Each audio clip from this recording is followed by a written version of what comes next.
One of the biggest reasons projects fail in Lagos is financing. Many developers begin projects without securing full capital. Instead, they rely on off-plan buyers, installment payments, future sales, and that in itself isn't a problem. But if sales slow down or the economy changes, construction can come to a halt. And suddenly, a project that was supposed to finish in 18 months is still incomplete 4 or 5 years later. Another major challenge is the rising cost of construction. In recent years in Nigeria, cement prices have increased significantly, steel costs fluctuate constantly, imported materials depend heavily on foreign exchange, and we know what the story is. This means that a project that originally cost 300 million naira to build could suddenly require 450 million naira or more. And when that happens, some developers simply run out of capital. There's also the issue of market mismatch in Lagos real estate.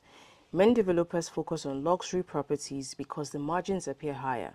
But the largest demand in Lagos is actually mid-income housing. And when prices don't match the market's ability to buy, sometimes units remain unsold and projects can struggle financially. Another risk that affects many developments in Lagos is land disputes. Developers sometimes face title issues, ownership conflict, the famous Omonile interference, legal dispute, approval delays. When these issues arise during construction, projects can be delayed for years and even abandoned entirely. So how do experienced investors reduce their risk? Here are a few things they look out for or questions they ask before buying. First, what's the developer's track record? Have they successfully completed projects before? Second, what's the construction progress? Projects that are already 50 to 70% completed carry much lower risk. Third, proper title documentation. And finally, realistic pricing. Because in real estate, if a deal looks too good to be true, it definitely is too good to be true. The truth is, Lagos real estate is still one of the most powerful wealth building opportunities in Africa. But like any investment market, it requires information, due diligence, and the right guardians. So before you buy into any development, ask the right questions. Because the difference between a great investment and a failed project often comes down to what you know before you buy. If you found this helpful, please subscribe for more insights on Lagos real estate.